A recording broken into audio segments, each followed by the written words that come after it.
Olá, pessoal! Hoje a gente vai desvendar uma linguagem que parece secreta, mas que na verdade está por trás de tudo que a gente faz no mundo digital.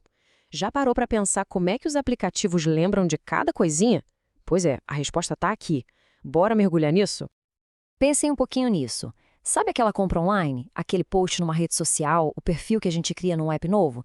Para onde será que vai toda essa informação? Pode não parecer, mas por trás de cada clique tem um sistema super organizado guardando cada pedacinho desses dados. Para a gente entender bem como esse sistema funciona, vamos imaginar uma figura. Um arquivista. Mas olha, não um arquivista qualquer. Um cara super meticuloso e organizado.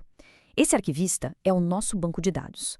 É ele que cuida de uma biblioteca gigante de informações. E falando de um jeito um pouco mais técnico, esse armário do nosso arquivista se chama banco de dados relacional. A lógica é a mesma de um armário de arquivos de verdade, sabe? Ele usa umas pastas, que a gente no mundo da tecnologia chama de tabelas, para deixar tudo separadinho em perfeita ordem. E olha só, aqui está um exemplo de uma dessas pastas, ou melhor, tabelas. Essa aqui é a tabela de clientes e a gente vai usar ela bastante hoje. É bem simples de entender, né?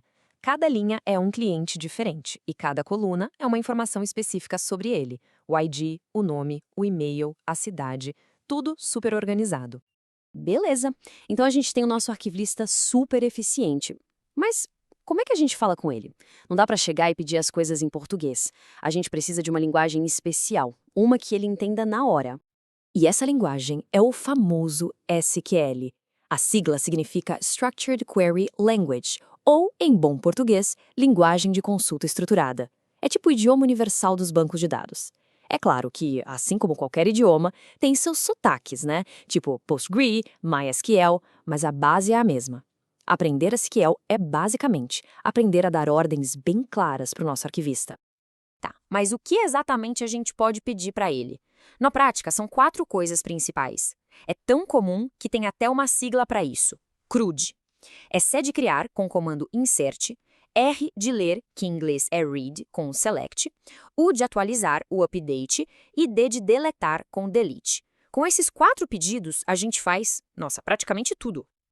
Então, bora ver na prática como é que funcionam essas 4 conversas essenciais com o nosso arquivista de dados usando os comandos de SQL. Mas antes de tudo, uma coisa super importante. De longe, um desses comandos é muito, mas muito mais usado que os outros. Pensa só, uns 90% das vezes que a gente fala com o banco de dados é só para ler uma informação, para buscar alguma coisa. E é aí que entra o comando mais famoso de todos, o select. Olha que legal isso aqui. É como se a gente estivesse traduzindo um pedido nosso para a língua do arquivista. A gente está falando assim, ó. Ei, arquivista, selecione para mim as colunas nome e e-mail lá da tabela clientes, mas só onde a cidade for igual a São Paulo.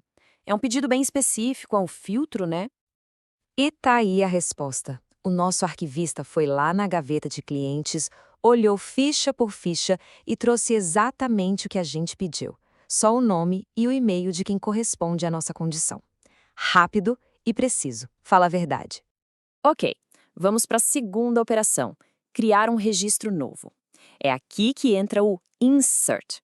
Com esse comando, é como se a gente preenchesse uma ficha nova e entregasse para o arquivista, falando: "Oh, por favor, insira esta pessoa nova, o Fernando Gomes, lá na sua pasta de clientes com estes dados aqui." E pronto, olha lá! A tabela agora tem uma linha a mais. O arquivista pegou a ficha do Fernando e guardou direitinho na pasta. Agora a informação dele está lá, segura no nosso banco de dados.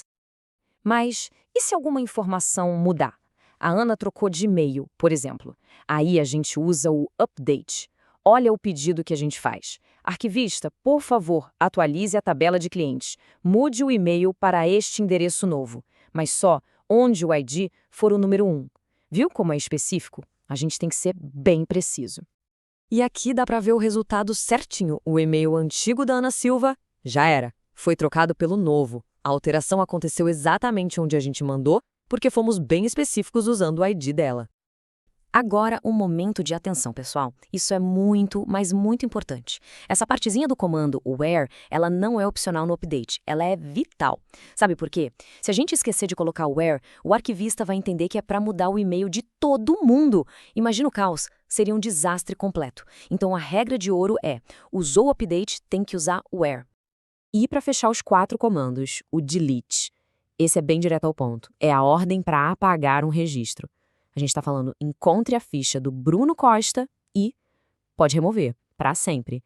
E assim como no update, o where é super importante. A gente não quer apagar a pessoa errada, né? Ok, já vimos o como fazer. Agora, vamos falar do porquê isso é tão importante. Porque, olha, aprender esses comandos não é só aprender uma coisinha técnica. É tipo ganhar um superpoder no mundo da programação. Dominar SQL é uma habilidade universal. Sério, quase toda a área de tecnologia usa. Ajuda a gente a pensar de forma mais lógica, a resolver problemas, e na hora de achar um erro no código, nossa, facilita demais.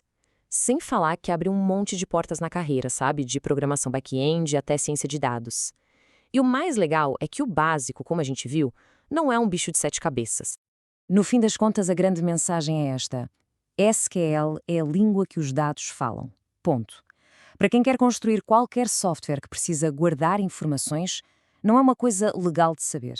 Não é opcional. É uma competência absolutamente central. Então, da próxima vez que abrirem um aplicativo, lembrem-se, tem um arquivista lá nos bastidores, trabalhando sem parar, falando a língua do SQL. E os dados, eles não são só linhas numa tabela. Eles contam histórias. A pergunta que fica no ar é: quem está pronto para começar a ouvir o que eles têm a dizer?